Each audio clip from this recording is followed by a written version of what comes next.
Ooh, recall on record. I don't know what's better, this one or last week's. Either way, not the point. You are the point. You are the headline, you're the topic. We're going to hot takes again. This time, diving deep into the YouTube community tabs I posted about a few weeks ago, and now it's time to get to those. That's what we're talking about in this episode of Recall on Record. At your service, my name is Leo. Recall on Record is presented to you by Smart Giga Arena. It's a tournament and gaming platform brought to you by Smart that's open to all Smart Prepaid and TNT subscribers, wherein you log in, you get your tickets via J20, and you open up a world of tournaments that run 24/7, arcade games, gachas, and even a whole esports roadmap. That's right, the road to a LAN event for any amateur teams. I'm talking to y'all MLBB hopefuls. There's the Kings League, maybe could be a road towards the MDL, getting scouted, or for the ladies, Queens League. We're always pushing for this space to be safer and more encouraging for all y'all to join. Get to it. They're part of a tournament line called the Ultimate Battleground Championships. We've got qualifiers every week. Check it out. Once again, visit www.gigaarena.smart. As well, this is presented by Dark League Studios, where heroes come to light. And of course, your boy is powered by ASUS Republic of Gamers. I don't know if that's lighting up with the... for those who dare. All right? Let's start with some community bits. I want to say hi and hello to everyone who said their piece on the YouTube upload. Again, this episode does go up on Facebook as well, but if you want to see it first, you go to YouTube. Say what's up to Evan Bonji Bod. We'll save your hot take for a future episode, but thanks for always tuning in. Aristotle correcting my pronunciation, like the Greek philosopher indeed. Got a bunch of hot takes that we'll take for next time. Got a little discussion going as well. Kierv also sharing their bit about the women's division. On paper, it would be good to not have gender division in esports. Personally, supports inclusivity. If the players, both men and women, don't have to live together in their boot camps, it could work. Again, just keep it professional. Given their age, level of maturity, and the accommodations, it's probably safe for everyone to have separate divisions. I guess that's only my issue. To me personally, I get what you're saying. I hear you out. To me, it's less about outside of the game. I think the whole situation of how we understand and how we take the tournament and the spectacle as a whole, even that is divided right now. And you can't answer that divide, in my opinion. You can't answer that divide and unify it just by forcing a unification. There has to be steps. So that's what I'm trying to get at by creating these tournament lines, these events like the WSL, the MWI. Those are all bridges towards eventually being just one big unit, one big community. Kamran, I have a feeling Eman is going to BTR. Don't know why, it just feels like it. Again, it's not BTR's week just yet, unless I missed out on that. If you'll notice, MPL ID actually has weeks dedicated to their roster announcements, so we'll see. Kent Bryan liking them chords at the start, and Sril Reba. All right, that's it. That's our bit from the YouTubes. Let's go into the headlines, and this is what's important because, as a quick disclaimer, future me might jump in because of a huge headline that I missed out on the day of shooting. So Ray Ash and I, dude who edits this, my mans, we'll work it out. So it's a three-way tag team between me, future me, and Ray Ash to deliver to you guys as best and as relevant news as possible given our format, okay? Okay, let's get to it. First up, we have a couple of key pickups for the Burmese Ghouls from Myanmar. Y'all thought they flunked out and you thought that snuffed out their spirits from M5. Nah, fam, they just went harder. They invested good in a coach that'll join Lin Daddy, and that's Coach Dale. So Mr. Worldwide coming back to the Burmese after his stint with Falcon Esports, now with the Burmese Ghouls. And as well, they're picking up an XP laner. Y'all thought Carbon, y'all thought Shadow was the answer. No, fam, we got the General, Dilar, finally, in his first stint after Onyx PH, after Evos Legends, and we know how that went. It had some shining moments, but a lot of people, me included, hope for more, and definitely saw potential for more. Hopefully here, they're able to, you know, make him a champion, finally, because Delar is championship material. Picked up by the Burmese Ghouls. That's a win. That's a win right there. That's solid, because again, you saw how the XP lane for the past couple of years influences a team's play style. I think we are strong in the age of XP lane MVPs. You got Edward, you got Flapteezy, you got Nats, you got these amazing talents that dictate the pace of the game from early, mid to late, and just turn things around. 40 could have won MVP, but yeah, Delar is a win. That's a win. That's a win. He looks great in white and orange, man. I gotta say. That's a headline coming in from Myanmar. Hey, yo, what up, Leo from the future here. Let me talk to you right quick. Saksha confirmed for the Burmese Ghouls. So that makes Dale, Delar, and Saksha wearing orange and white. Now, I don't know kung confirmed that he will be part of the Games of the Future 2024 roster, but I don't know, man. I'm just worried about... To be fair, he's wearing orange still. You know, we last saw him with black and orange, SMG. Pero this time around, I'm managing my expectations. Again, it's been recorded on this very channel and even on broadcast that I had high expectations of SMG, even going through the wild card and then eventually M5 main event. But now, going into Kazan, going into GOF, again, despite there being a sudden influx of imports, Filipino imports for Burmese Ghouls, I'm gonna manage my expectations. I think this will be a litmus test. This will be a synergy check for the squad, and then we'll go from there. Definitely, I think they understand the weight of their roster, you know, like who they picked up, in what positions, in what roles, and what they're gonna try to do at Kazan. So, yeah, I'm siding on the... Paano ba yun? I'm more cautious. I'm happy, definitely. I'm optimistic. But I'm more cautious, like, let's manage our expectations. But definitely, congratulations. Congratulations, Saksha. Have fun with the Ghouls. And ingat ka dyan sa Myanmar. But, you know, we'll see. We'll see. If they're coming through at MSC, maybe. Let it cook for 6 months. But, yeah, back to the video. Up next, on a more somber note. Man. Yawi. Yawi.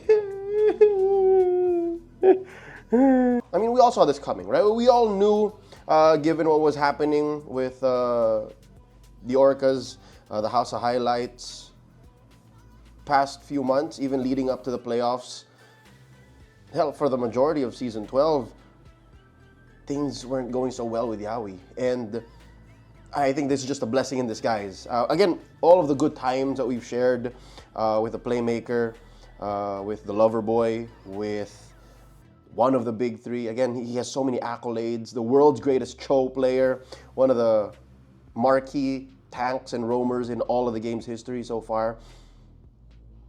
There's no doubt that Yawi has made memories, pulled at heartstrings in more ways than one. Like, even if you're not an MLBB fan, you know about Yawi. You know, Yawi's food hub, all that, social media, megastar, just, he's a great guy, right? He's a dude that you look up to, and I'm pretty sure this is not the last we're gonna see of Yawi. So wherever he may end up, when that may be announced, again, I doubt that anyone's gonna let him just sit there, right? Like, the world has to conspire to get him to a better place, and I'm excited to see where we'll be seeing Tristan soon. So, well wishes to Yawi. Thank you for all your memories wearing the white and purple, a little bit of gold. But wherever you might go, I'll see you there, man. Like, go to the exhibit. You said it yourself. Like, it's not a goodbye, it's a see you later. So, hopefully that's sooner than later. Later. Woo! Woo! God damn! God damn! What up, Leo here from the past, future, but like a few hours later, confirmed just recently, just now, Yawi signs with Aura. God damn! I mean, reasonably, right? Reasonably, this was just where he was gonna go, given the whole relationship that Aura has with Echo. But okay, mainly what I'm excited for here is the way that trailer was shot and how the story was told. It's been a while since I've actually seen a story that gripped me so hard, even already knowing what I was getting into, because it's not 100% a surprise, right? But just the same, when you find out and you see him wearing the red and the white pants, and then just the story of like the players turning up, and then they had the whole setup with like Eterna and Mirko there, so that was cool. But again, I know that Yawi was going to Aura, and there was that whole twist for Hai. I was literally screaming on my own screen, like, there's no way, why would they bring Hai back? Hai was doing so good in the jungle, and then it was part of the whole story, like, oh, I'm just kidding, jungler's out, oh, we need a new jungler, Hai's here. Did really well in 2023 as a jungler too, so that's why I'm like, why? Oh, wow. Whew. Give me a second, whoo. Oh. Yeah, dude, Hai's great in the jungle. Yawi's gonna do good. Yawi's gonna, their playstyle too. Their playstyle fits Yawi so well, to a T. I'm hoping it works out. I'm hoping it's the same Aura, and then just with, with the God show. Oh, Lord. Oh, back to the president. Oh. Let's move on over to Cambodia this time around, wherein in the twist of twists, man, in the twist of twists, which comes with a question later on, they field 4 Filipinos in their active roster for Games of the Future 2024 happening in Kazan in about a month's time. Burn X Flash currently has Owl, Rindo, Miko, surprise, surprise, and KLVJ, which was a rumored pickup already for the past couple of weeks. So already have a mid laner in Kel, Miko, a roamer, Rindo in the jungle, and Owl in the gold. That leaves for one more role to be filled up, the XP lane, going to ATM. And ATM has always been one of those anchors. ATM has always been... Did I not just say something about solid XP laners, man? They could have imported again and then switched up their priorities. Again, Chuma's still there, still a solid jungler. Where is he, by the way? More on that later. But yeah, I like this lineup. Again, there's a lot that you have to work on, like chemistry, there's synergy, mechanics-wise. Kiel and Miko have been playing apart, but they have been teammates before under Omega. So same for Owl and Rindo, right, under Blacklist. But again, I love what Burn X Flash is doing. They're always pushing the boundaries of what is possible within the world of imports and mixing styles. So again, more power. I'm excited. Last but not least, just before we leave MPL Cambodia, Burn X Flash, where's Chuma, man? I don't know if it was mentioned in any live stream that is not in English or is not in the mainstream MLBB esports news space. No one's really announced what Chuma's doing. He's one of my favorite all-time talkers on the mic. His whole thing with Zayn, everything he's done so far whenever they're on an international stage and he's not sick. That's something I look forward to. So Chuma is always a charismatic dude. He's such a charmer. So did you? Okay. We'll insert clips or photos here. Do you know that Chuma can sing? It was his birthday and they were celebrating it on stage and it was live with the whole crowd. They were celebrating it in like a city plaza, in like a mall with their fans, and Chuma just up and performed. I don't know, did I miss out on that fact? That there is another recording artist or another singer in the MLB esports space besides the hitman Renegade? And I thought I couldn't love Chuma even more. So where is Chuma? Like, I don't know, is he pursuing music? What's he up to? Is he just taking a break for Games of the Future and then back for the next season of MPL KH? I don't know. I want to know. If you know, go into the comments. God damn, Chuma is so charismatic. I would watch a Chuma concert. Whew. Let's jump in to Indonesia this time around. So we're going around the world in today's headlines. Super Red is confirmed to be part of Evos Glory, the team that the Evos franchise will be fielding for MPL Indonesia Season 13. It's also confirmed that Warlord has gone back home and is now going to be playing for Evos Glory. Alongside their main announcements on their social media, they also have lined up their other teams for MLBB, a team called Evos Holy, which is also quite the stacked lineup. Has Fluffy, has Duma, I'm a big fan of Duma, and Dreams. Not just that, they also kind of revamped Evos Icon. So there's such a deep pool of talent for Evos this season, this first half of 2024. And I'm excited, again, not to mention they have Coach Theo now at the helm. And I spoke to Coach Theo prior to the shooting of this, and he seems to be very happy. He seems to be excited for what the future holds with his, maiden run with the Evos franchise. And I'm excited. Again, there's a lot for all of us to look forward to, whether you're a fan of Filipino imports, fan of MLBB esports, fan of MPL Indo. How is this experiment going to work out? How is Super Red going to fit into this, given that the marksman King Brands is there, right? Are they going to split it up? Are they going to share? Are there strats that only one marksman-led lineup or gold laner lineup can do? Who knows? Is Brands going to go back into the jungle? Who knows? So that's something I'm excited for. Again, it's not as big a headline as like Yawi leaving or the whole 4 import move. It's more of like an update as to what happened to the Super Red after coming home from Malaysia. But definitely gives us more reason to check out and pay attention to MPL ID more now in 2024. Up next, let's fly on over to Malaysia. All puns intended, you know what I'm talking about here. Swordfishes, Todak picked up a new coach in Coach Fly Solo. He parted ways with Deus Vult and now is looking to bring back a new age of glory for the once M-Series all-timer in Todak. I'm excited. Again, Coach Fly Solo did what he could with Deus Vult. That's a very different kind of MLB that they play there. But now in a more Southeast Asian style or, an atmosphere that's closer to home. I hope that he's able to do something with Todak. Definitely excited to watch more MPL MY this year. And up next, last but not least, our last stop for Southeast Asia here in this episode of Recall on Record. We've got news on Yudu Red Giants, also known as Selangor Red Giants. Finally, we know where Cram is going. That's something I was wondering all week, last week, throughout that episode. I did say somebody's gotta pick up Cram. There's no way you don't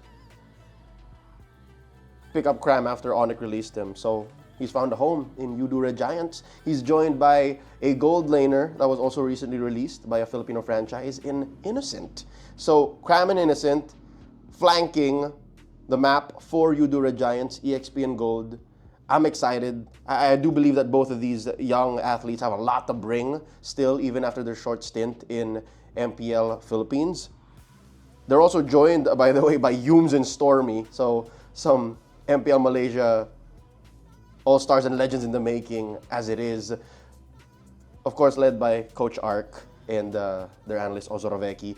Yudu Red Giants is in great shape. I think there's a lot of promise there. Again, they already came so close last season, right? I could have sworn it was going to be them and SMG or them and Homeboys, but que sera, right? Que sera. Let's go ahead and take one last detour to South America, Central America. Just in case, also, you notice we really didn't hit much of the other big headlines is because I want to allocate more specific content or other episodes to non-Filipino player or Filipino team related news.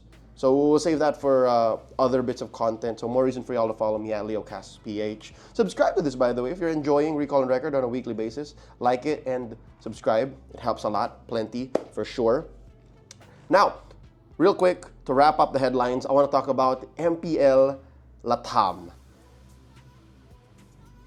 info on the newly formed league, a super league composed of multiple countries, have been scarce, but they have released the format wherein there will be two groups that lead up to a final playoffs and a grand finals wherein the placers will be sent to MSC and to the wild card, respectively, first and second.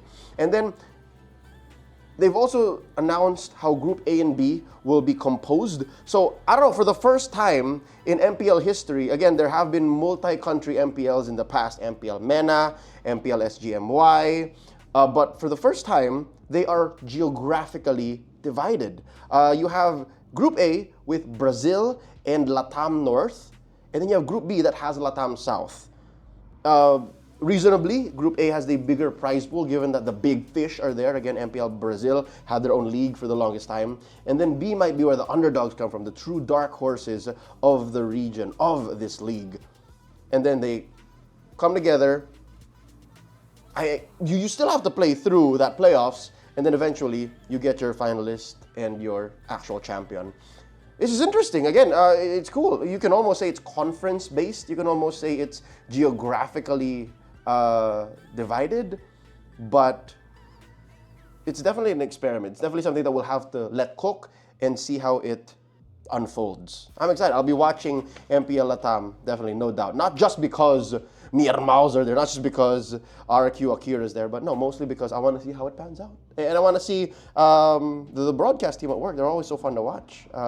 So with that said, I think it's time for us to go ahead and check out your hot takes, because I remember a few from the YouTube community tab that I actually resonated with and that I really wanted to cover hard. So you all know the rules. I'll be reading out the hot take, taking the statement, saying buy or sell. Buy if I agree, sell if I don't, and then give my bit if I can. Here we go. We'll start with, all right, I'm not nitpicking, all right? I'm just going from top to bottom, all the ones that I remember, and then I'll hit the ones that I definitely want to answer, okay, on video. Here we go. Whew, we'll start with a hard one, why not? Vorg MLBB. Hoon is overrated in NA. He needs to get better or change role. His mid lane plays can't keep up with the international level. Okay, bye. Mainly because I hope he gets better. If you plateau, even if you are, let's say, the best in the region or the best at the role, peaking is peaking, man. That's it. Like, if you stop from there, there's nowhere to go. Somebody else is going to grind harder than you. Someone's going to get better than you, and then you're going to get replaced. So, bye. Kamran Kawish Bilal 6891. We see with the Games of the Future independent tournaments are offering a prize pool greater than that of MLBB's own world tournament. Is Muton going to bulk up the winnings in the coming years, which will definitely incentivize new and existing players or to grind harder and perform more seriously? Okay, let's confirm first what the Games of the Future prize pool is, because recently we just confirmed the $3 million prize pool from MSC. So already the take has been somewhat amended, right? Okay, $1 million USD for Games of the Future. All good, all good. But just to say, anyways, buy.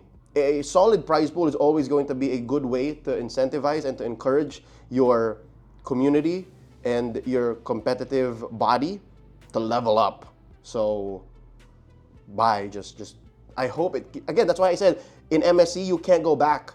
3 million USD is a benchmark that you cannot violate. So that's where I'm coming from. Kazakhstan. Indo isn't trash and is the region that has the most chances to be on par with PH. They are just taken aback by how fast MPL PH improved in a short span of time after M1. Covered that last week about how where the Philippine golden age or dominance actually started. And this causes them to panic and wants that instant miracle as seen by their actions. All right, buy, because one, yes, I do agree, Indo is not trash. Indo is actually very good. Indonesians are so good at MLBB, and their community, their audience, one would argue, their infrastructures, their professional infrastructures for career stability and just incentives and just the lifestyle is so much more stable. So I buy on that front. Now, what I am iffy on, because again, you can't put yourself in their shoes unless you know you and you're part of that conversation, is cause them to panic and want that instant miracle as seen by their actions. You know what? I think they're just experimenting at the right pace. I just hope it doesn't get to them and they don't get frustrated to the point of giving up.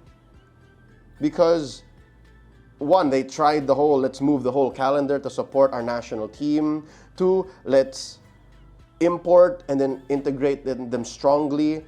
Then there's so many things that they're trying, and I hope that it comes with the right kind of lessons. Because again, at MSE they were successful. At Snapdragon they were successful. At M5 they weren't. So I hope that comes with a lesson that again allows for them to figure out what the next step is, and then come to the Philippines, give the world a great show. That's where I'm coming from. So I agree with you. Kazakan, I buy. Daryl Castro, what will be the future of RRQ with Coach Vren and Brusco on the lineup? Is it an upgrade or a downgrade? That's not a take. That's a question. So let me just answer that. It's not a buy nor a sell. I'll say it's an upgrade, man. Vren, Brusco, Irad, boom. I love these dudes to death.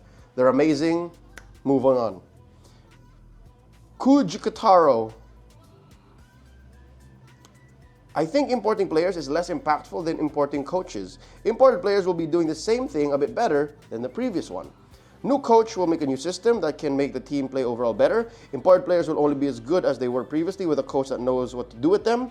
Old coaches will not make a new system to make the new players shine. New coaches will make a new system or bring their system since the new team will not know it. Okay, Cujo, you're going into specific ways that a coach can actually change the game. And the fact that you understand that, the fact that you know that that's there, means you know what you're talking about. So I'm going to buy. Instantly. Coaches are more impactful than players.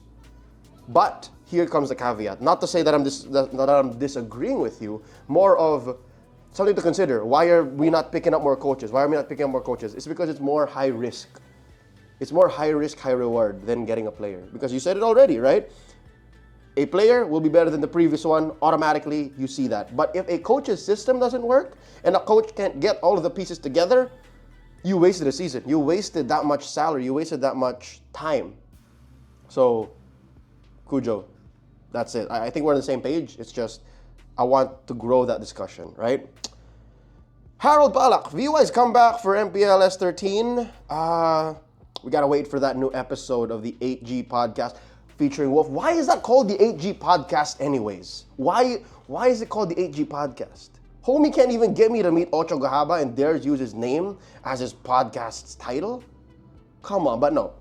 That aside, listen to that and then we can come back and talk about it. I don't know, I can't say yet. Buy or sell. I hope that, I want to buy though. I want them to come back. I want them to finally go full circle. I want them to get an MSC and then call it a day. Right off into the sunset. Oh, here's one good one. This is one of my favorite takes that I read first. I'm like, I definitely want to talk about this. Lamang Ren. Trying to discuss the GOAT player in a 5-year-old esports scene is ridiculous. I mean for casters or hosts.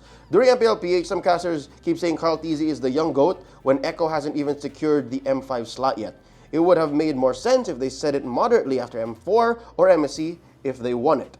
Now that Bren won M5, some will be saying Flapper Few is one of the GOATs, like bruh. It's okay if the fans are the reactionary ones, but please not the casters. Okay. By specifically naming casters as part of your take makes me more sentimental towards it and makes me resonate with it even more.